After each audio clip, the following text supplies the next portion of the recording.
ouvinte, seja muito bem-vindo a mais um episódio do podcast Conectar-se.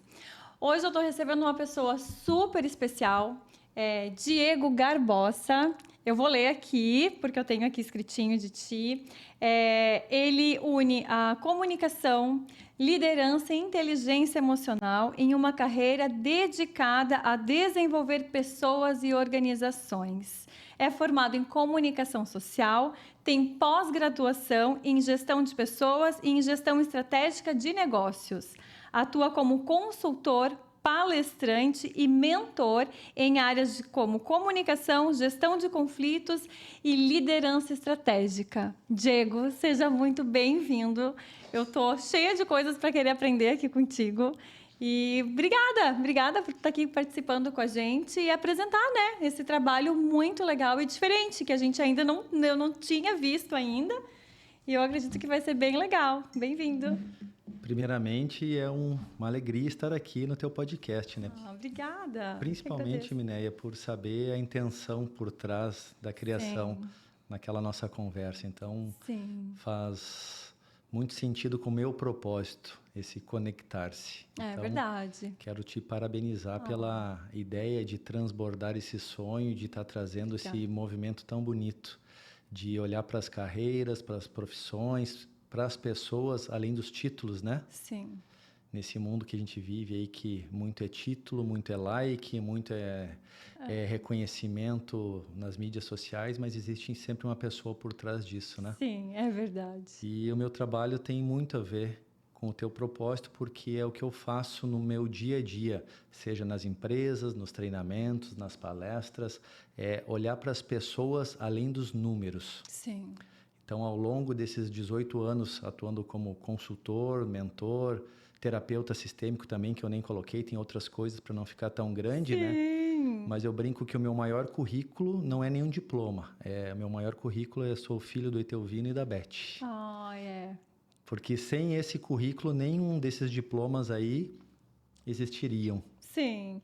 Diego, então, entrando aí, que já falou os pais, eu queria saber quem que é o Diego?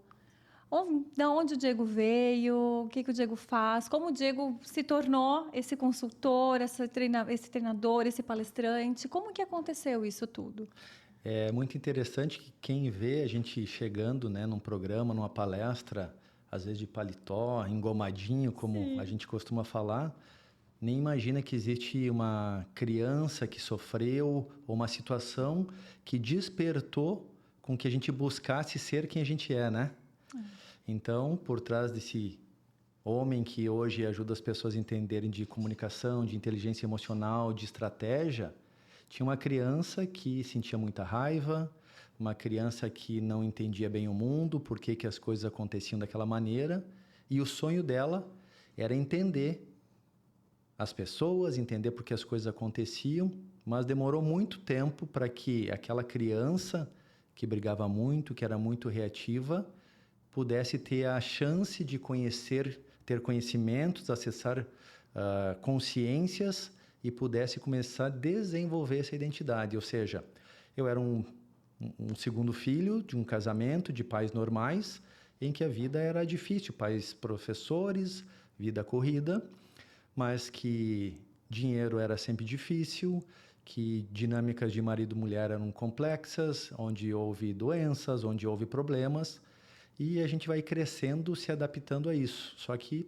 a gente não consegue, muitas vezes, enquanto criança, concordar com isso. E acho legal compartilhar que no decorrer dessas situações que cada um de nós passa, seja o diretor de uma empresa, seja um colaborador, seja um milionário, todos nós viemos de dinâmicas familiares. E aonde que essas dinâmicas repercutem? Antes de eu contar do Diego, ou no trabalho ou no casamento. Sim. É onde existem vínculos mais íntimos e profundos, onde a gente passa mais tempo. Então, o Diego foi uma criança que cresceu reativa, entrou na faculdade de comunicação social com 20 anos, lá conheceu a neurolinguística, comecei como assessor de prefeito, trabalhando com política, e comecei a me dedicar ao estudo do inconsciente, da comunicação, e eu fui me aprofundando. Eu sou de Passo Fundo, nasci em Passo Fundo, me criei em Passo Fundo, Depois eu fui a Porto Alegre, comecei a sair, fazer vários trabalhos, né? Sim. Mas a minha jornada profissional maior começou quando entrei na publicidade, na comunicação social, com publicidade e propaganda. Mas profissionalmente eu comecei mais cedo. Eu comecei com 11 anos sendo servente de pedreiro, ajudando o meu pai, né? O pai era professor, trabalhava manhã, tarde e noite. Nossa. E a única maneira de a gente construir, ele contratava um pedreiro. Os materiais chegavam durante a semana e o pedreiro só vinha nos finais de semana. Então a gente tinha que chegar, ele chegava às 11 da noite e nós ia puxar tijolo, pedra, areia, e os finais de semana a gente ficava trabalhando de servente de pedreiro. Nossa. Com 15 anos eu fui trabalhar, porque o pai não podia dar mais recursos, ele Sim. já dava tudo que ele podia e era muito para ele. Uhum. Com 15 anos eu já comecei a trabalhar das 7 da manhã às 7 da noite e estudar à noite numa escola que ele era diretor.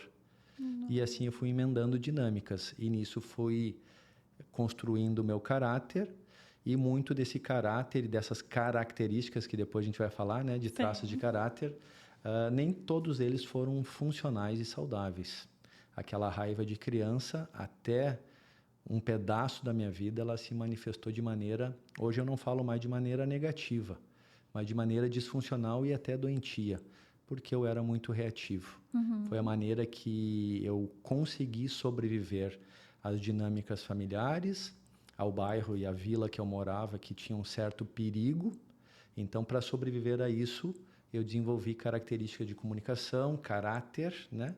Mais reativo, que só depois de muito tempo que eu comecei a estudar profundamente e ver que essas coisas não eram tão normais e nem tão saudáveis. Sim. Diego, e todo esse teu estudo que tu fez, ele se passou lá em Passo Fundo mesmo? Ou... Começou em Passo Fundo. Olha só. Que eu não parei, mas começou. Na verdade, ali antes dos 15 anos, eu comecei a estudar espiritualidade. O meu pai fez Bem jovem, né? a necessidade de entender o mundo e com o acesso que eu tinha acesso à espiritualidade. O meu pai estudou para padre para poder sair de casa e sobreviver, que era o último de 12 irmãos, e veio com uma mentalidade firme em relação a isso. E a minha mãe era da Umbanda. Então, dentro de casa, eu tinha um conflito de crenças. Sim. Então, isso transbordava no casamento deles. Ah. E aí eu fui estudar a espiritualidade desde muito cedo para começar a entender o que acontecia lá e por que tinha tantas brigas de um querer uma coisa e outro querer outra. Aí minha mãe ficou doente, quase morreu, assumi o lugar do meu pai, fui acompanhar ela em médico. E aí eu comecei a sair do que a gente chama o nosso verdadeiro lugar, que depois a gente vem entender que isso está a serviço do nosso propósito. Mas eu aprendi a ser uma pessoa que não era o Diego, era um salvador. Nossa. Não à toa que daí a gente vai tomando decisões na vida depois, baseado naquele modelo de vida que a gente acredita ser aquele ser. Mas, na verdade, a gente vai falar mais, mas a maioria das vezes quem a gente pensa que é uma imagem distorcida daquilo que a gente aprendeu a ser. Ou seja, a gente cria a identidade para sobreviver, uma identidade, uma persona, e como ela deu certo na nossa infância e na nossa adolescência, o nosso cérebro usa ela como referência para tomar decisões. E isso para onde? Para na empresa, para no nosso cargo, para o nosso casamento. Conforme a gente vai evoluindo e mudando os ambientes e os sistemas que a gente participa, os problemas começam a ficar mais atuantes, mais fortes. Por quê? Porque a diferença de modelo, né, de mentalidade começa a ter conflitos. Por isso que hoje é tão difícil se relacionar. E Diego, e em que momento que tu chegou aqui em Balneário? Nós somos gaúcha, eu também sou gaúcha. Quando que tu veio para cá? Em que momento que a tua vida começou a ser aqui? Eu cheguei aqui em metade de 2014. Mas faz tempo? Que é 10 anos? Já vai fazer mais. Então, como eu sou consultor há 18 anos, eu sempre tive a empresa de consultoria. Hora de estratégia, hora de marketing, hora de gestão, hora de comunicação. Só que eu sempre tive 2, 3 empregos ao mesmo tempo. Então, eu tinha uma questão de segurança financeira, em que eu tinha empresa, mas eu tinha que ter uma renda segura. Sim. Então, eu ia e voltava com os meus projetos. O meu último emprego, eu fui gerente comercial de várias empresas, fui diretor de marketing de algumas empresas. Meu último emprego foi como um gerente comercial de uma concessionária no interior do Rio Grande do Sul. Nessa época, eu já era coach profissional, eu já fazia mentoria, eu já era consultor há vários anos e mesmo assim eu assumi aquela gerência lá para ter mais recurso. No interior, a gente sabe que o recurso só do salário, para quem quer crescer, ele não é suficiente. Só que como eu sempre estudei a mente e também estudo neurolinguística e hipnose há 20 anos, como eu sempre estudei a mente, tinha comportamentos ainda no Diego que eu não conseguia mudar. Muitos eu consegui mudar com reprogramação mental, com mentalidade, com pensamentos, com mudança de crença, ressignificação, mas tinha padrões de comportamentos que eu não conseguia mudar. Nesse último emprego em que eu fui gerente comercial, ficou mais claro que eu me envolvia muito em problemas que não era meu. Ou seja, eu como gerente comercial, eu sempre acabava me envolvendo em problemas dos diretores. E eu não entendia por que eu fazia isso. E isso era muito natural. E a gente vê isso muito nas empresas. As pessoas não ficando nos seus lugares e se metendo onde elas não devem. É como criança se metendo em conversa de pai e mãe, ou de marido e mulher brigando. Aí eu fui para o mundo das constelações. Então, desde 2014, eu estudo gestão sistêmica, visão sistêmica, me formei em constelação, fiz várias formações para entender essas dinâmicas relacionais que também acontecem nas empresas. Então, não é só em casa. Sim. Quando eu entendi isso, eu tomei a decisão de me desligar desse último trabalho formal e desde então me dedicar 100% no desenvolvimento de empresas e de pessoas para ajudá-las a se libertarem desses padrões, tanto de comunicação mental como comportamental, de fazer aquilo que não é dela. Ou seja, na nossa infância, traduzindo, a gente acaba entrando em lugares, em funções que não são nossas, assim como o Dieguinho teve que acompanhar, um exemplo, a mãe muitas vezes no médico, quando ele tinha 10, 11 anos, e ela tinha um problema sério, naquele momento, ele não estava sendo filho dela, ele estava sendo um cuidador dela. Naquele momento, eu aprendi a ser um salvador. Tudo isso acontece de maneira inconsciente. Então, quando nas famílias isso é normal e às vezes é necessário para a família sobreviver, por que o pai não foi? Porque o pai trabalhava manhã, tarde e noite para poder dar conta. Modelo antigo, o modelo antigo de dar amor é eu trabalho e eu posso dar as coisas para os filhos. É o modelo aprendido, né? E isso é cultural e tudo certo. Só que como ele não podia ir e ela não podia ir sozinha, porque corria risco de vida, alguém tinha que ir. Então, meu irmão mais velho cuidava da minha irmã mais nova, o irmão do meio foi acompanhar a mãe. E isso foram muitos períodos, foram anos acontecendo isso. Eu acabei gerando uma identidade de salvador, inconsciente de cuidador. Quando eu fui para os meus relacionamentos sociais, eu já fui nessa postura. A gente fala muito em postura. Eu fui numa postura já de adulto que resolve as coisas ou tem um certo peso em dar conta daquilo. Então, nos meus trabalhos, nos meus relacionamentos, aonde eu entrava sem saber, né, inconsciente, eu entrava num lugar de me envolver com questões que não eram minhas. E geralmente de salvador. Então, eu entrava num trabalho, eu falava pro meu chefe, por que tu não faz aquilo lá? Por que tu não demite aquele? Por que tu não contrata aquele? Hoje eu posso fazer isso, hoje, nos últimos 18 anos, mas na época, um adolescente não tinha essa autoridade, nem esse conhecimento, e muito menos essa autorização, porque era um desrespeito. Então, no decorrer, eu entendi que eu desrespeitava muitas vezes a ordem dos lugares aonde eu acabava me relacionando. Olha só. Com a intenção mais positiva possível, que era ajudar. Sim. Só que muitas vezes a ajuda na hora errada, do jeito errado, ela é maléfica, ela não é benéfica. Ela prejudica. Então, o início da minha vida foi assumindo papéis e lugares que não eram meus, acreditando que esse era o Diego verdadeiro e levando isso para as relações. E olha que legal, toda essa gama de experiência te trazer, digamos, hoje, e isso faz com que tu tenha um excelente repertório para tu trabalhar dentro das empresas e ajudar essas empresas.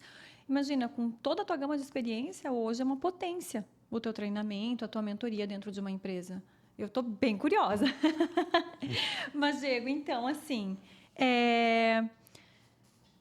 qual que foi tua virada de chave? Em que momento que foi essa virada de chave de tu pensar assim, não, tudo isso que aconteceu hoje é para eu fazer esse tipo de serviço, esse tipo de entrega? Em que momento que essa chave virou em ti? Porque às vezes tem pessoas que acabam, desculpa até, mas tem pessoas que acabam levando muito tempo sem perceber o propósito ou algo assim. Mas tu dá para ver na tua jornada de vida o quanto das coisas que aconteceram para te trazer nesse momento que tu tá. Eu acredito que são várias viradas de chave, né? Porque são níveis de consciência que a gente vai despertando. Lá no início, 27 anos foi uma virada de chave muito grande, que foi quando eu entrei no Sebrae. Eu não tenho nenhum modelo na minha família de empreendedor. Ou são agricultores, ou são concursados. Então, quando eu saí de gerente de um mercado e passei numa entrevista do Sebrae, que é muito complexa, lá em 2007, eu vi que existia um outro mundo, que eu poderia ser empresário. E aquilo me assustou. Foi a primeira vez que eu travei a minha coluna. E depois houveram outras. Sim. Ou seja, um peso inconsciente de fazer algo que só que eu não sabia de nada disso. Sim. Ou seja, eu comecei a fazer diferente do meu modelo. E eu vi que era possível. E com conhecimento somado a um pouco de coragem e de fé, né? Porque para empreender nesse Brasil a gente precisa ter, além de conhecimento, muita coragem e muita fé, né? Muita fé. Então foi a primeira virada de chave. Eu já tinha conseguido, na época, era dominar as minhas emoções, ainda não era gerenciar, ainda era muito bruto isso, porque eu já estudava muita programação neurolinguística, muita questão de inteligência emocional e neurociência. Aí eu criei uma identidade de empreendedor. Então eu comecei a ajudar mais pessoas. E eu vi que era possível, e ali, com os feedbacks, eu comecei a ver que isso dava um resultado e era muito gratificante. Só que isso, ao mesmo tempo que me levou para um outro nível, me trouxe de novo a sensação de ser salvador, porque eu entrava nas empresas. Sim.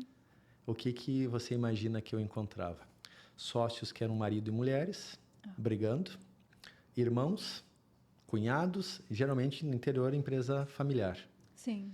Então, no meu primeiro momento, que eu me realizei fazendo isso, foi minha primeira virada de chave, de consciência, de ajudar, de transbordar. Eu já bati em outro teto que eu tinha limite também ali dentro. E aí eu precisei estudar um pouco mais as dinâmicas, porque nessa época eu não entendia de dinâmicas profundas, que a gente chama de inconsciente coletivo, né? Sim.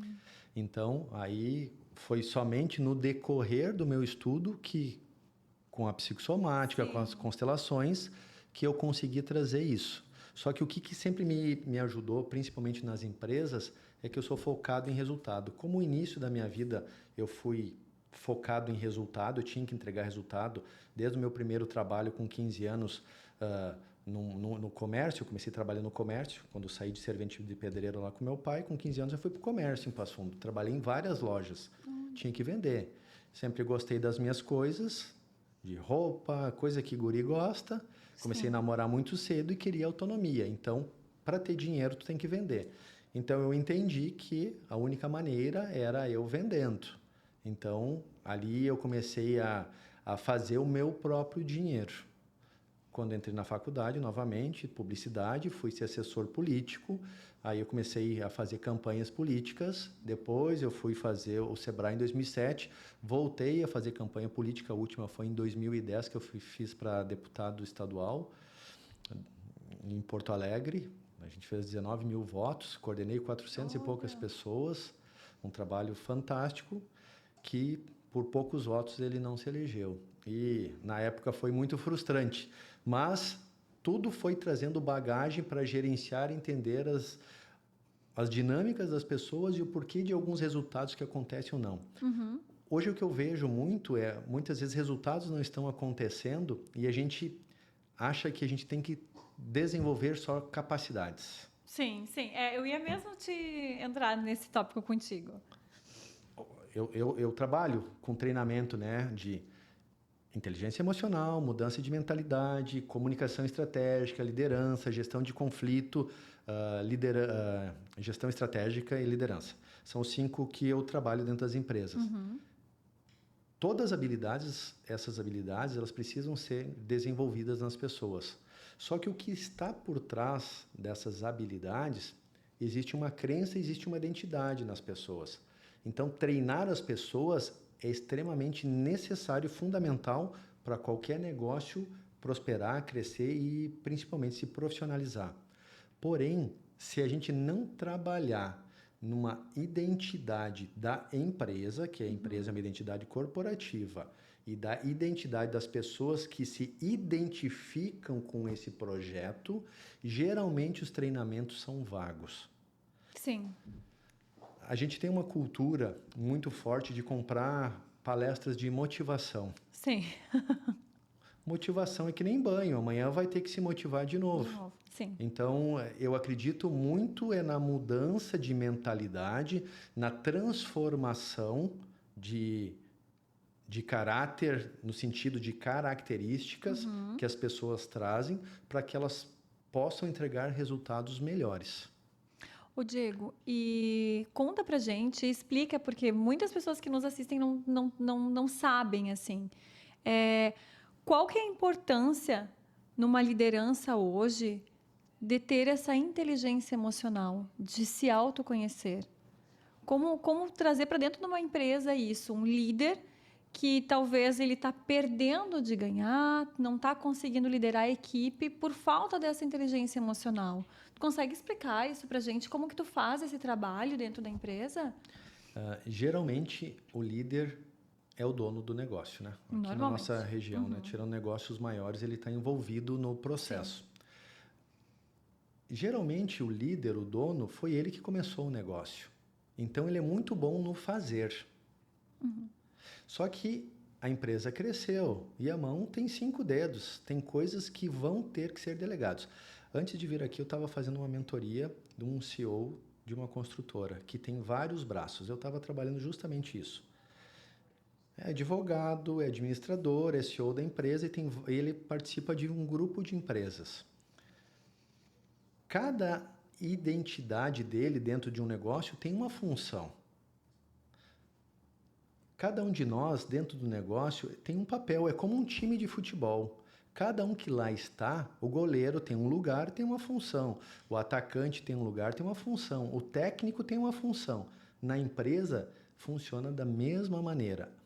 O que acontece é que o dono do negócio, geralmente, ele entra em campo, como ele é o técnico, ele entra em campo jogar junto com o time. Num primeiro momento, quando a empresa está se desenvolvendo, isso é muito bom.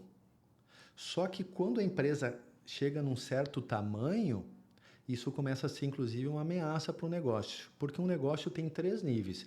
Nível operacional, que é do fazer. O nível tático é do como fazer, que é da gestão dos processos. E o nível estratégico. O nível estratégico é o nível da direção, é o nível de quem está olhando para a visão do negócio, quem está olhando para frente. Tá. O nível da operação é quem está apertando o botãozinho da máquina. O nível do tático é quem está cuidando, quem está apertando o botão, que é os indicadores, e o nível estratégico. Quando o dono está muito no operacional, ele acaba sendo muito reativo. Por quê? Porque ele que começou o negócio, ele sabe tão bem apertar aquele botão que ele tem o jeitão dele de fazer. E ensinar demanda tempo e custo. E geralmente, quem faz muito bem não tem tanta paciência de ensinar. Sim. E aqui entra a inteligência emocional. Se eu não tiver inteligência emocional e mentalidade andam de mãos dadas. Se eu, enquanto líder ou enquanto dono, eu não tiver uma mentalidade de visão de futuro, eu vou viver apagando incêndio e fazendo, porque ninguém vai fazer tão bem quanto eu. Então, eu preciso, primeiro de tudo, primeiro a inteligência emocional, primeiro a mentalidade. Eu preciso ter uma imagem muito clara da minha visão de futuro. Onde é que a minha empresa vai estar daqui 5 anos? Quantos funcionários vão ter? Como é que vai ser a estrutura? Quanto é que eu vou estar faturando? Essa mentalidade, essa grande visão, me obriga a me relacionar com as coisas do meu dia a dia de maneira diferente. Por quê? Se eu ficar fazendo do mesmo jeito, eu, como gestor, como líder, como dono, eu que vou impedir do negócio crescer. Porque eu não vou delegar. E delegar envolve comunicação, liderança, gestão de conflito e estratégia. O meu trabalho na empresa hoje é conectar a estratégia com as pessoas. O que é estratégia? Eu brinco que a estratégia é como a gente ir no nutricionista. Eu falo isso com a minha esposa. Minha esposa, ela é policial civil, mas ela também é nutricionista e está se formando em direito. Nutricionista, tu vai e tu ganha uma dieta. O que é mais difícil? Pegar a dieta ou fazer a dieta? Fazer a dieta? Numa empresa, o planejamento estratégico, a estratégia, o plano de ação é a dieta. Sim. Só que o fazer é o difícil. Então, conectar as pessoas, a dieta, ao plano do negócio, a estratégia, eu preciso entender de dinâmicas relacionais. Como é que eu lido primeiro com meta? Porque vai vir à tona as minhas memórias de como que eu era cobrado quando eu tirava nota vermelha, como que eu era parabenizado se eu tirava uma nota boa. Todos esses gatilhos vêm à tona quando a gente tem que executar coisas sob pressão. Sempre que a gente tem meta, existe pressão. Olha só. Se existe pressão, agora entrando um pouquinho em neurociência, o nosso cérebro límbico, que é quem coordena as emoções, ativa o nosso sistema simpático, descarga de adrenalina, eu já entro num modo reativo. O que mais acontece na empresa hoje é um diretor, um chefe, um líder, dando uma ordem para uma pessoa em que ele fala rápido, ele não valida se a pessoa entendeu, depois ele vai cobrar, a pessoa não fez ou fez mal feito e tem que ter um retrabalho. Onde é que começa, não vou dizer o problema, a culpa. Sim. Onde é que começa a causa? Começa sempre no nível superior para o nível inferior. Da mesma maneira, é nós conversando com os nossos filhos. A minha filha me dá aula de inteligência emocional porque ela sabe os botõezinhos certos para startar a nossa raiva, né? Porque eles nos questionam, né? Eles entram em conflito. Então, o colaborador dentro de uma hierarquia na empresa é uma criança recebendo uma ordem. Mesmo que sejam 2 adultos numa dinâmica de troca em que ambos dão e ambos tomam, e é isso que faz as relações acontecerem, o funcionário sempre espera o comando de cima com clareza e depois a cobrança. E é aqui que, nesse exercício de fazer muitas vezes igual uma musculação, que a gente chama isso de cultura. Aquilo que a gente faz várias vezes, igual nós tomar chimarrão todo dia. A gente cultua o chimarrão. Na empresa, aquilo que é feito várias vezes, repetida, com carga emocional, vai criando uma cultura. Só que geralmente o dono, ele ensina, ele pede 1 a 2 vezes, o funcionário não faz do jeito que ele queria, ele enche o saco, então deixa que eu faço, e ele não consegue quebrar o padrão de cultura de desenvolver as pessoas. Primeiro, porque ele nunca, a maioria, não teve tempo de se conhecer, o empresário sempre trabalhou, poucos empresários que vêm de berço, a maioria teve que ser chão da própria fábrica, né? Então ele não teve tempo de se conhecer tanto, ele não tem consciência clara de como ele toma a decisão, e não é isso não é bom, não é ruim, só esse baixo nível de consciência muitas vezes faz com que ele seja reativo quando ele poderia ser mais assertivo ou mais, inclusive, criativo. Mas é completamente natural e entendível que eles ajam dessa maneira, porque no dia a dia não existe tempo para um empresário. Ele tem que fazer as coisas correndo. E aí, se não existe tempo, eu estou sempre sob pressão, eu vou ter que fazer as coisas acontecerem. Só que vira um eterno incêndio. Sim. Voltando à tua pergunta, autoconhecimento do líder para poder se comunicar de uma maneira que o outro entenda. E é muito importante que a gente leve em consideração que, nesse momento, em especial com inteligência artificial, as dinâmicas que estão acontecendo hoje são muito diferentes de quando nós entramos no mercado de trabalho. Oh, muito! E um dos motivos é as constituições de ordem de família. Onde é que a gente aprende ordem, compromisso e limite? Casa. Na família. Na família. Uhum. Hoje, como muitos casamentos terminam muito cedo, isso é uma realidade, não é nem boa nem ruim, infelizmente é o que acontece, a percepção dessa galera que está chegando no mercado com 20 anos, 22 anos, de mundo, de ser cobrado, de ganhar feedback, ela não aconteceu ainda dentro de casa, coisa que acontecia muito cedo com a gente. Então, quando elas chegam aqui, o senso de cobrança, o senso de entrega, até onde que elas podem ir, acaba entrando em conflito com uma geração mais antiga do empresário, que ele, desde o primeiro emprego, ele teve a visão de dono do negócio, porque era o que a gente era ensinado em casa. Sim. Você tem que pensar como dono, trabalhar como dono, cuidar como dono. E hoje, essa nova geração não pensa, não age e não enxerga dessa maneira, que não é nem por bem nem por mal, simplesmente é. Só que para que as empresas funcionem, a gente precisa aprender a fazer isso funcionar de uma maneira mais rápida e mais assertiva, porque hoje o gargalo das empresas está muito mais nas pessoas do que na tecnologia ou na gestão. Hoje tu quer tecnologia, você compra muito fácil. Sim. Tu quer gestão, tu compra muito fácil. Agora a pessoa só tem 2 caminhos para ter pessoas boas dentro do negócio. Ou você importa, de outra empresa que já tem uma cultura muito boa, Sim. e isso custa muito caro para o negócio, ou você desenvolve. Oh. E desenvolver vem de se envolver. Desenvolver leva tempo, dedicação e intimidade. E hoje o que está acontecendo, eu entro nas empresas, na maioria das vezes, para mediar conflitos de líderes com equipes comerciais, equipes com equipes, diretores com diretores, porque a maioria não se entende e lá no final, quem está pagando o preço é o negócio num todo. Sim. E quais são, dentro disso, Diego, quais são, digamos, os maiores erros que esses líderes cometem, que esses donos cometem? Assim, né, com a tua expertise, assim, tu olhando para o negócio, tu conseguiria pontuar para nós alguns erros, assim, que eles poderiam, de imediato, já se autoanalisar e dizer, olha, aqui é um erro meu, aqui é um erro meu? O principal é posicionamento. E esse posicionamento vem de um senso de clareza de quem eu sou dentro do negócio.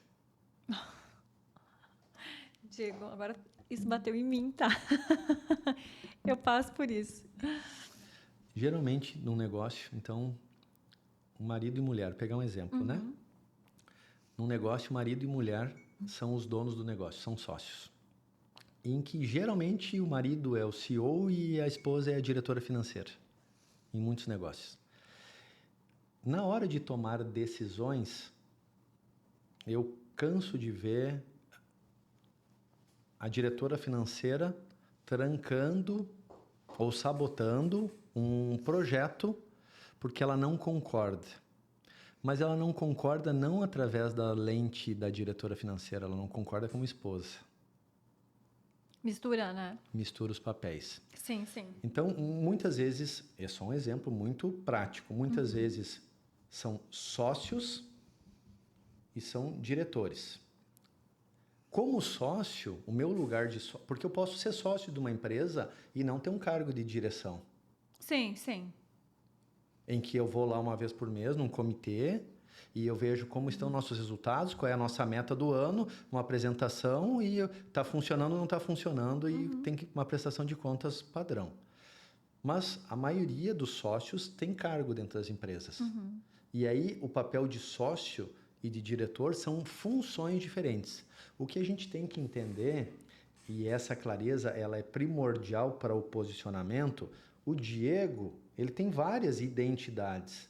Eu estou aqui falando como mentor e consultor, mas o Diego é filho, o Diego é um homem adulto na sociedade, o Diego é marido, o Diego é pai e o Diego é profissional.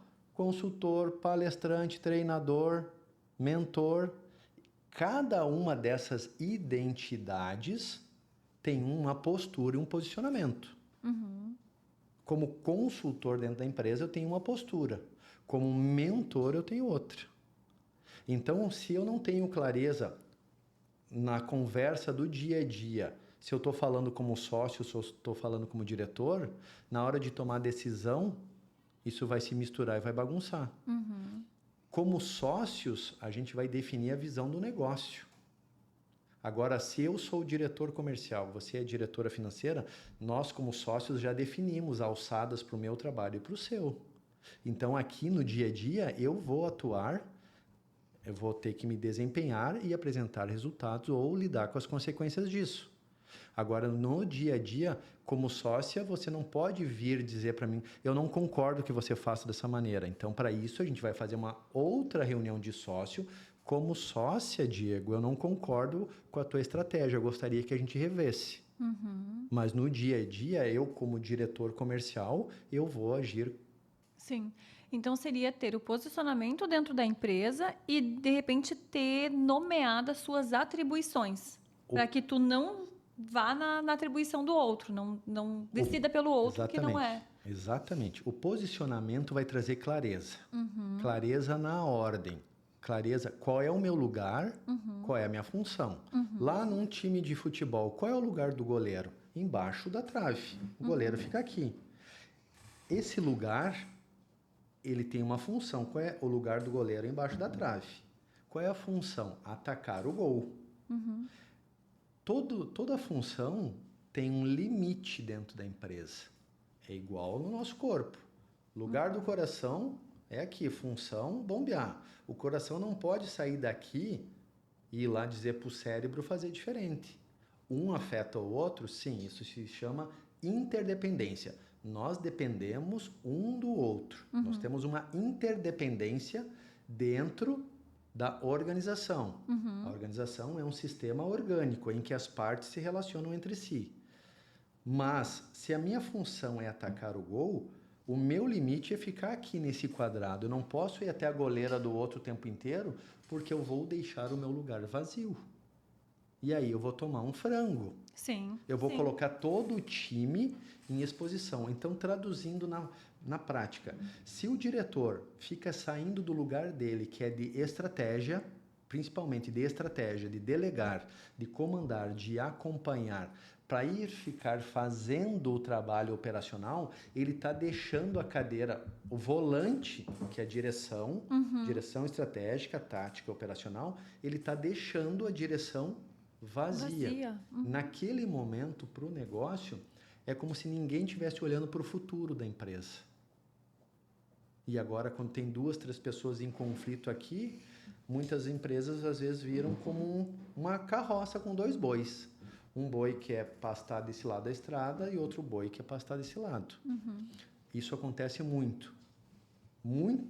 Por incrível que pareça, muitas vezes a comunicação entre os sócios ou entre os diretores, ela não é tão clara. E isso se reflete em silêncios, em não dizer tudo o que se pensa para evitar conflitos com uma intenção positiva. Sim. Porém, esse silêncio se reflete em ruído de comunicação na gestão. É que quando é familiar, e nós atendemos no escritório muitas famílias empresárias, às vezes tu não quer falar, às vezes as pessoas se colocam numa parte muito na defensiva porque não quer gerar uma briga em casa, não quer gerar uma briga fora dali. E ninguém enxerga a empresa como um ser distinto, como algo que tu vai lá, oferece, dedica o que tu pode fazer, mas aqui tu tem a tua vida. Não vê um quinto elemento ali, né? Então, eu noto isso, por nós dentro do escritório e pelas empresas que a gente também atende. E isso Diego, eu posso dizer, eu acho que isso é uma das coisas mais difíceis hoje em dia, de tu conseguir organizar. Como é que tu dá conta? Como é que tu faz isso dentro da empresa? Porque é difícil e tu falar isso, tu chegar num gestor e tu colocar para ele, olha, esse ponto, esse ponto, esse ponto, tu se esbarra com muita rigidez, com muito, não, aqui eu não quero, ou até pessoas que desistem. Isso acontece? De desistir não, porque é necessário uma construção de confiança muito grande, muito profunda. E essa é uma das minhas grandes habilidades, por eu ter estudado tanto essas dinâmicas relacionais, por ter sido também terapeuta, ter estudado trauma com profundidade, Sim. eu respeito muito e eu sei muito como chegar. Então, existe toda uma construção de como chegar nisso. Mas tem um ponto que define se isso vai funcionar ou não, que é a visão de futuro. É como a gente definir, se eu estou obeso, estou com 100 quilos e estou gordinho, quero chegar a 100 quilos. Estou com 100 quilos, quero ficar com 80 quilos. Minha visão de futuro é essa. Aí a gente tem a dieta, o plano, que é a consultoria, que é a estratégia, né? Se no decorrer aqui eu não quero, eu vou perguntar, então tu não quer os 80 quilos. Não tem problema. Perfeito. Eu só vou lembrá-lo do objetivo macro. Porque não tem como chegar aqui por outro lugar. Não tem mágica, não tem atalho. Não pula. Não tem. Para ir para Curitiba, a gente tem que subir pela 101 ou pegar o avião, mas não dá para ir por outro lugar. Então, para chegar aqui, aí eu vou trazer à tona, através de reflexão, se realmente é esse objetivo ou se tem alguma outra coisa por trás. Mas acontece muito de as pessoas irem ganhando lugar dentro da empresa e aquilo não ter sido o sonho dela. Ou atendi semana passada uma empresa de comércio exterior que terminou a sociedade. Quando eles se conheceram, os dois eram solteiros. Muitos anos atrás.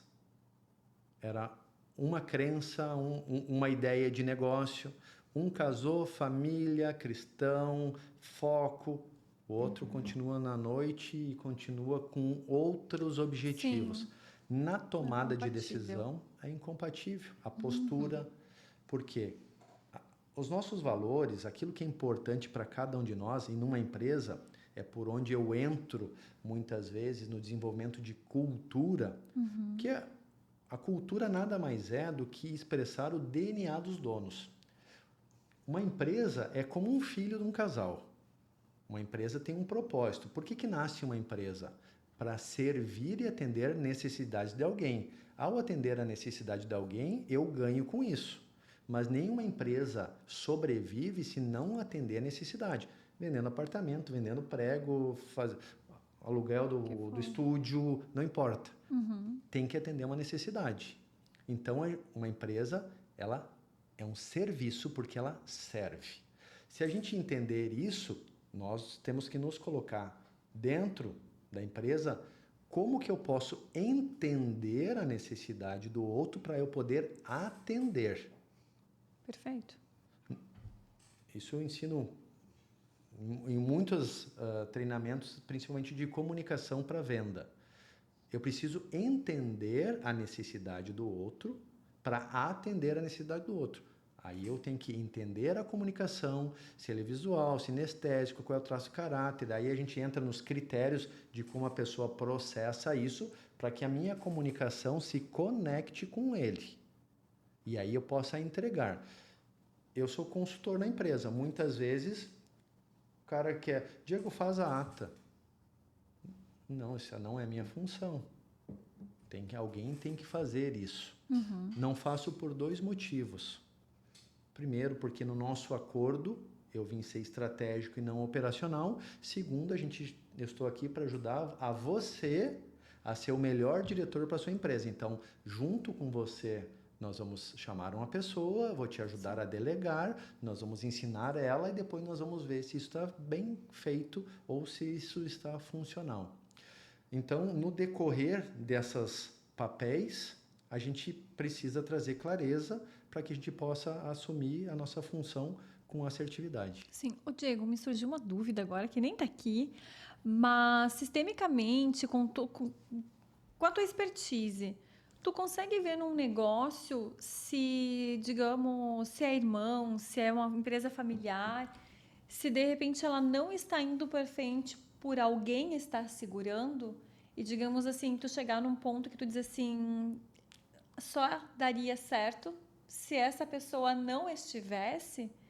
Tu vê isso daí e como é que tu faz isso? Porque às vezes é uma pessoa que está ali que ela não está se enquadrando, ela também precisa se encontrar e se retirar, talvez.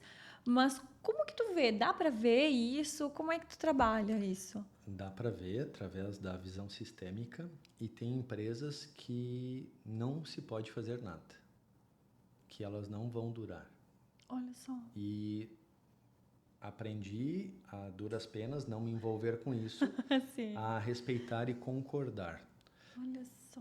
Às vezes uma empresa ela tem um tempo de existência. Por exemplo, já houve empresa em que os donos passaram para os filhos e os filhos, na primeira ocasião, fizeram completamente diferente o que eram 2 pais sócios e 2 filhos. Uhum. Os 2 pais ficaram no conselho e passaram para os filhos. Na primeira oportunidade mudaram, não, o jeito que eles fazem está errado, vamos fazer diferente. A empresa afundou completamente. Então, isso quase matou o negócio. Tivemos que fazer um trabalho sistêmico em de trazer os pais de volta, eles honrarem, existe atos simbólicos de botar um quadro, prestar uma homenagem, respeitar aquela história, porque a gente tem que lembrar que uma empresa é um organismo vivo, em que só existe empresa se existe pessoas. E as pessoas estão a serviço de algo e de alguém. Então, muitas vezes, um dos sócios, já aconteceu várias vezes, ele não queria mais viver. Como faz? Aí tem todo um trabalho. Então, hoje mesmo, nesse trabalho que eu estava fazendo antes de vir para cá, nessa pessoa que tem várias empresas, eu trouxe a questão,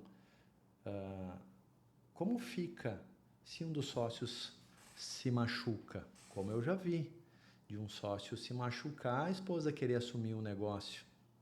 Como que faz? Tudo isso precisa ser conversado. Grande parte do meu trabalho começa com um alinhamento profundo.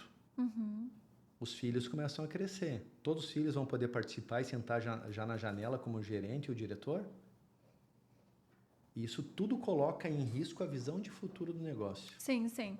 Nós até fazemos o acordo de sócios, né? Ali a gente nomeia, mas isso juridicamente, né? A gente nomeia ali, mas eu gostaria de entender como que é feito isso dentro da empresa com o teu trabalho, porque... Precisa um dos donos querer olhar para isso.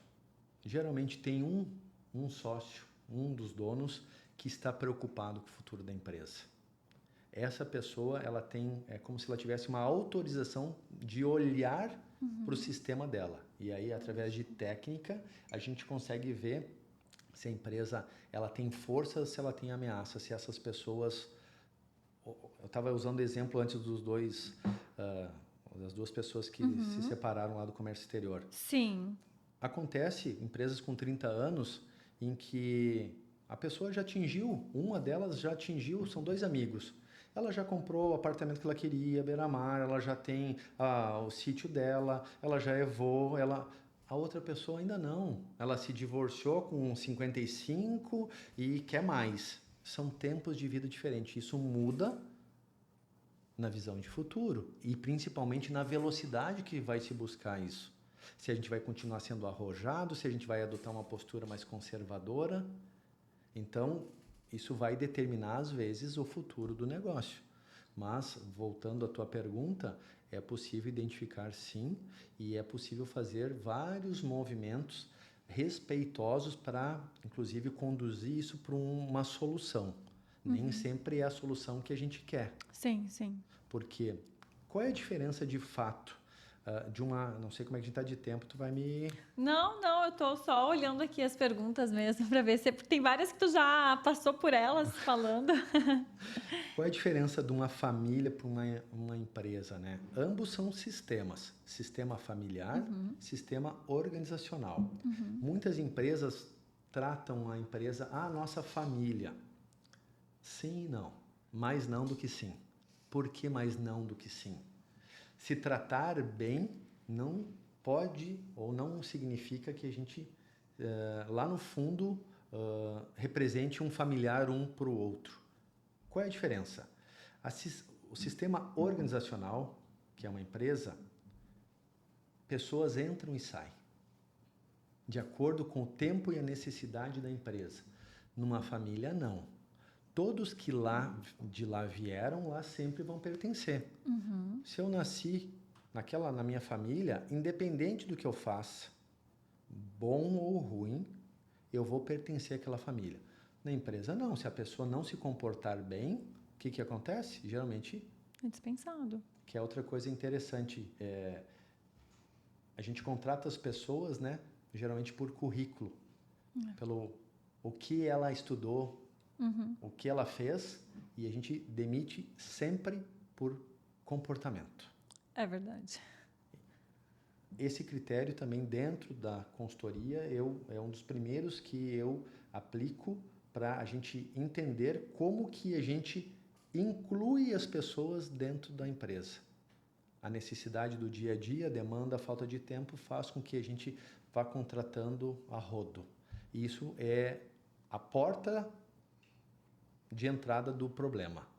A contratação é a porta de entrada do problema. Por quê? O baixo nível de conhecimento de como eu tomo decisão, o baixo nível de conhecimento do DNA do negócio, por que ele nasceu, por que ele existe, não só o fazer, mas o porquê fazemos o que fazemos, faz com que a gente contrate qualquer pessoa, principalmente porque sabemos da dificuldade que é contratar pessoas capacitadas aqui. Mas um negócio próspero, a gente contrata primeiro quem é a pessoa, não o sobrenome, quem é ela, os valores dela, os princípios dela, ver se isso se identifica, depois eu treino ela. Nossa. Porque se a empresa é um barco e o meu barco está saindo aqui de Balneário para Florianópolis, eu tenho que saber se essa pessoa também quer ir para Florianópolis. Porque daí chega ali em Bombinhas, ela quer pular do barco. Daí eu tomei decisões, eu já estou em mar aberto, eu estou arriscando o meu negócio. Mas eu não sabia. Então nós estamos indo para lá vai ter isso, mas para ter tudo isso nessa ilha paradisíaca, que vai ter ouro, que vai ter crescimento, todo mundo vai crescer junto, nós vamos pegar bastante rebentação, nós vamos pegar bastante onda. Tu tá disponível? É isso que você quer? A gente não alinha isso. Não alinha mesmo. E daí a gente espera que as pessoas entreguem resultado, daí acontece, contrata, demite. Só que a maioria das empresas não faz o custo de quanto isso significa. E isso vai gerando uma cultura, um padrão repetitivo, uma mentalidade de entra e sai, e depois pode vir um líder muito bom, se não corrigir a dinâmica que foi instalada sistemicamente, pode botar o melhor gestor ali. Ele não vai conseguir. Não vai conseguir. Diego, qual que é a diferença entre a tua consultoria e a tua mentoria? Porque a pessoa pode contratar uma ou outra, né? Isso? Isso. Qual que é a diferença dessas duas dentro da empresa, do que tu faz? A mentoria eu entro mais na parte de desenvolvimento pessoal do gestor, do líder, do diretor. Eu trago, porque daí eu pego, a mentoria é a partir do eu para o cargo. Na consultoria eu pego do cargo para o negócio. Entendi. E qual é o tempo, assim, quando tu fica, Diego? Qual é o tempo que tu leva da mentoria e da consultoria para conseguir mostrar ali o teu trabalho e fazer com que a empresa consiga caminhar sozinha? A mentoria é 12 encontros. A consultoria, ela já foi de vários formatos, mas hoje eu faço a consultoria, a que eu entrego hoje é a consultoria de desenvolvimento de cultura e liderança. Que sem isso, o meu trabalho, eu não tenho como fazer ele funcionar. É como se fosse o alicerce de um prédio.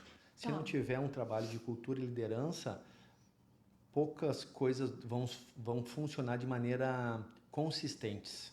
Eu posso lá fazer um treinamento de inteligência emocional, vai ajudar muito. Comunicação, gestão de conflito, liderança, vai ajudar muito. Mas se não tiver uma cultura na empresa, já um trabalho nisso, por isso que depende de empresa para empresa. Tem empresas que já estão num nível de desenvolvimento, né? Já fazem curso, já desenvolvem seus profissionais, e tem empresa que está ainda focado no operacional. Então, a minha consultoria hoje é de 3 meses, um dia por semana, em que eu entro na empresa, sento com os diretores, faço alinhamento, começando entre sócios, do sócio com os gestores, para poder começar a comunicar isso de maneira consistente e assertiva, posicionada para as pessoas dentro da empresa. Nossa, que show. É que daí o fato de eu também ser publicitário, entender muito de comunicação, acabo que... A tua entrega é muito maior do que esses 2 nomes que a Sim. gente tá nomeando o teu treinamento, a tua consultoria. Porque, como tu falou no início, tu vem de vários trabalhos que tu tem uma expertise imensa para tu entregar.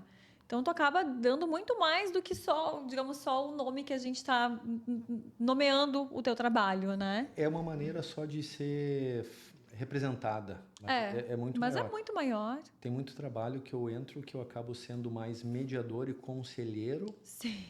Porque eu brinco que eu sou um sócio muito barato, porque eu não participo dos lucros. Mas eu sou uma pessoa que olha para o futuro da empresa com carinho, com respeito, com uma preocupação, às vezes maior do que um próprio sócio está olhando. Então, tomadas de decisões, às vezes uma tomada de decisão, às vezes vai custar uma aquisição de um terreno, de uma área, fazer ou não fazer, às vezes vai custar tão caro, às vezes até o futuro da empresa, e muitas pessoas acham às vezes um trabalho de desenvolvimento caro, mas experimenta calcular o custo de decisões não tomadas. Sim. Então, é muito ainda uma questão de mentalidade. Quando eu vim do Rio Grande do Sul, eu acreditava que Santa Catarina tinha uma mentalidade muito diferente. O Rio Grande do Sul, eu estudei muito a gestão pela qualidade com o Jorge Gerdau, aprendi com ele. Eu ia a Porto Alegre estudar, e ele falava, quando ele saía de uma empresa, de uma filial, os resultados baixavam muito só porque ele não estava presente. Então, a questão do posicionamento dele e da gestão afetavam os resultados. Aí ele foi buscar na Alemanha, gestão pela qualidade, enfim, quem conhece a história. A gestão ela tem que funcionar quando o dono não está. Sim. O dono, por certo, tem que fazer o negócio crescer e voltar a olhar para o mercado para olhar para outros negócios. E não ficar o tempo inteiro. O que acontece é que muitos estão viciados no trabalho, sem saber, né? E acabam se perdendo no próprio dia a dia. Tu acha que isso pode ser para todas as profissões, Diego? Ou tem alguma profissão que tu diz assim, não, esse tipo de profissão tem que ser pessoal, o dono não tem como sair e buscar? Ou tu acha que para todas as profissões isso se enquadra? Não entendi. Desculpa. Digamos assim, eu vou pegar o nosso exemplo como o escritório de advocacia, certo. Né? Digamos, lá no escritório, quem é o nosso gestor, a nossa cabeça, é o meu esposo, o Cássio, né? Então, tu acha que para nossa profissão tem como ele deixar o negócio funcionar sozinho e ele sair para fazer o que ele tem que fazer? Ou venda, enfim, N coisas que a gente já sabe que ele pode fazer e deixar o escritório caminhar sozinho ou não? Eu acredito que é possível, mediante uma construção. Tá, entendo. Vamos usar o exemplo do Cássio. Ele tem o jeitão Cássio de ser. Sim, sim. Há tantos anos no mercado, atuando, entregando resultado, né, se envolvendo com as empresas dessa forma tão brilhante que ele faz. Esse jeitão é dele.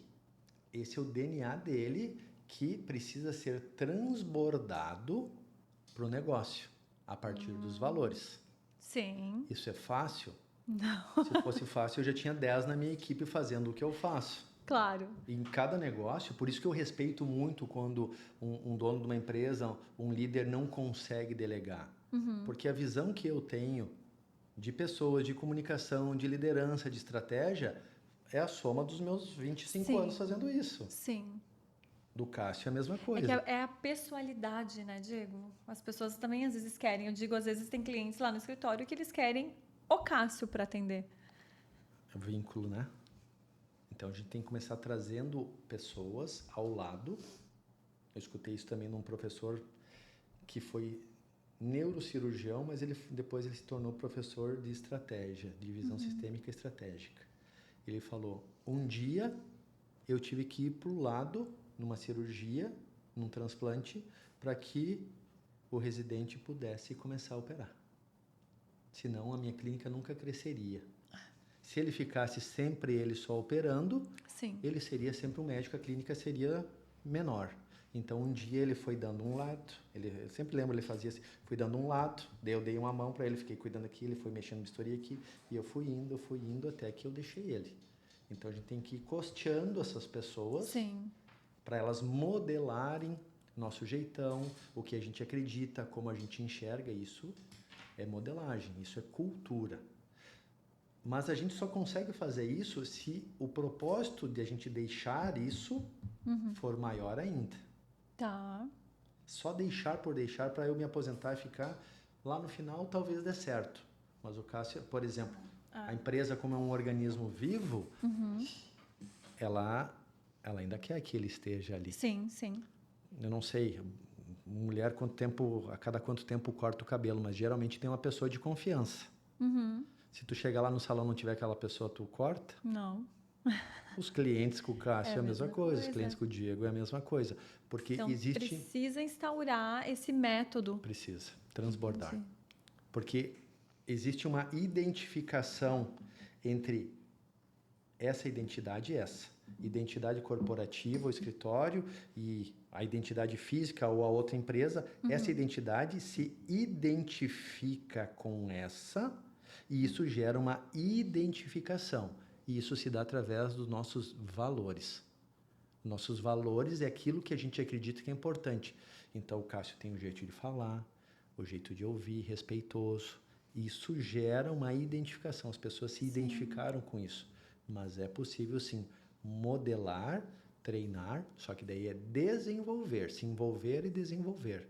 Pensando no futuro, pensando em crescimento, pensando em mais. Quando se pensa em mais, em atender mais, em crescer mais, em transbordar mais, é como se a alma da empresa nos autorizasse.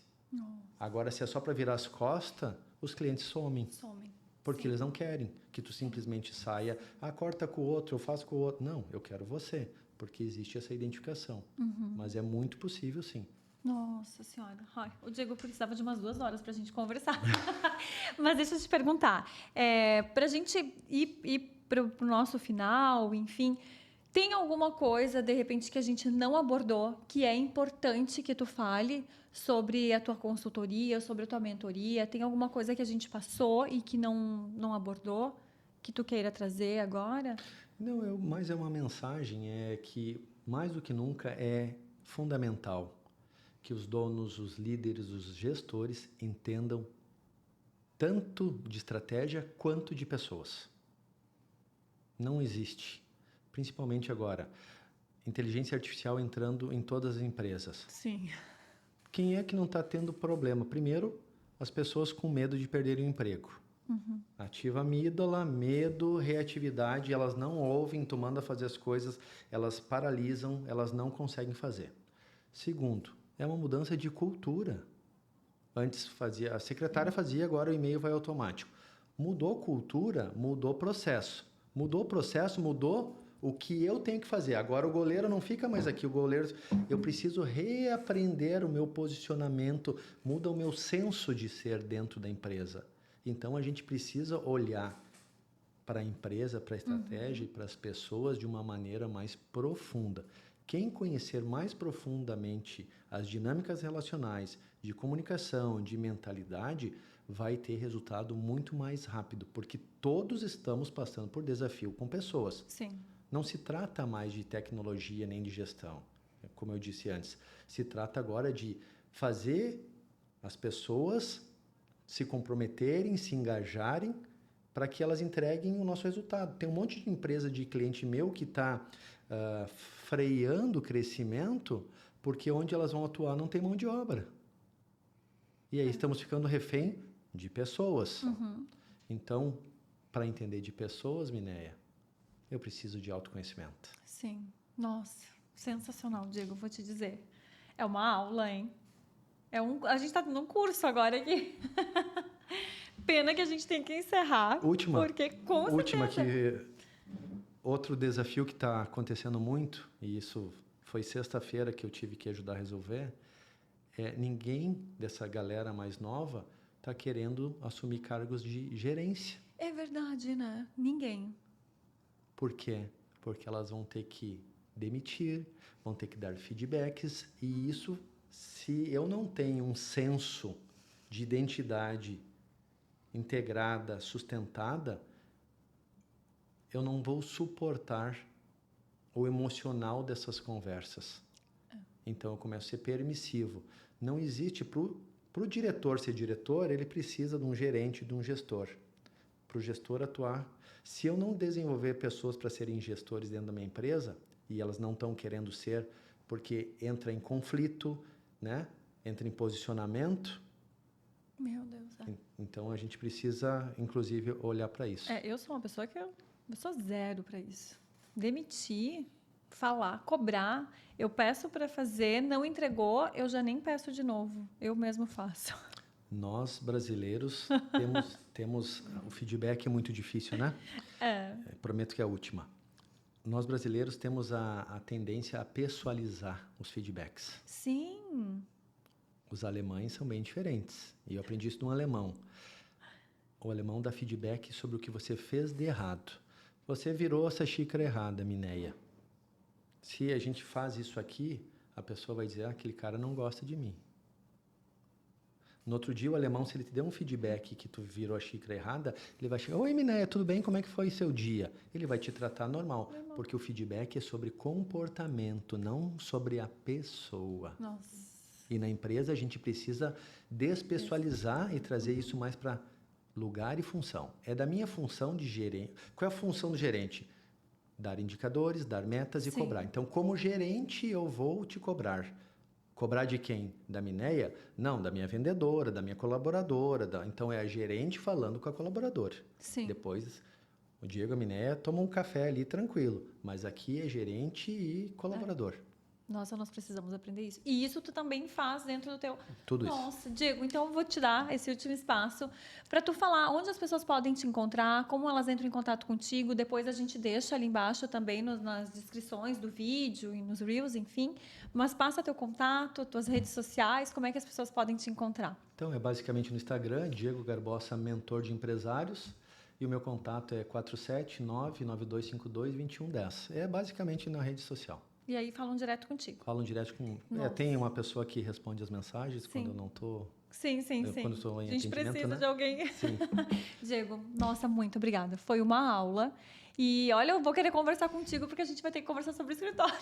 Vamos. Nem entramos em traço de caráter, tem tanta coisa, né? Pois é, eu acho que a gente podia, de repente, fazer uma parte 2. Eu vou pedir, gente, se vocês botarem ali pra gente nas descrições, ali, nos comentários, pedir uma parte 2, a gente já conversa com o Diego. Porque a gente precisa. Vamos. Tem que entrar, porque é muita coisa, é muito conteúdo. Diego, obrigada! Meu Deus, não sei se tu gostou, se foi bom pra ti, mas eu vou te dizer assim que eu aprendi, eu tive insights aqui contigo falando que valeram o meu dia hoje. Muito obrigada. Para mim é uma grata satisfação falar, e eu tenho que cuidar para não falar muito, porque faz mais de 20 anos que eu estudo isso. Sim. Então eu acabo enxergando dinâmicas profundas e complexas onde as pessoas no dia a dia não têm como enxergar. Então, a conexão da estratégia com as pessoas, por que a comunicação não está funcionando, por que está tendo um conflito. Então, para mim, isso é apaixonante. Poder ajudar as empresas e as pessoas evoluírem e se transformarem me deixa completamente realizado. E quem ficou interessado, tiver qualquer dúvida, me chama. É um prazer poder trocar ideia, explicar como funciona, simplesmente dar uma orientação. Sim. Então, assim, eu sou do ganha-ganha, onde eu puder contribuir, depois tu puder contribuir comigo, a gente tá junto. Tá tudo certo. Parabéns novamente pelo Obrigada, podcast. Diego. Obrigada. Muito obrigado. Desejo que Conectar-se tenha vida longa. Sim, obrigada. Gratidão. Meu Deus. Gente, espero que vocês tenham amado. Eu amei. Eu acho que esse é o nosso propósito. É nós trazermos conhecimento, é nós trazermos pessoas que possam ajudar vocês no dia a dia, que vocês tenham como se conectar, que seja fácil essa conexão com essas pessoas. A gente está aí para isso. Eu vou pedir para vocês deixarem um like, comentar. Como eu disse, se vocês quiserem mais o Diego, mais explicações, comentem aí, a gente passa para ele pode estar entrando em contato e respondendo para vocês. E eu agradeço por terem ficado com a gente até aqui. Muito, muito obrigada. Um beijão e até o próximo episódio. Tchau, tchau.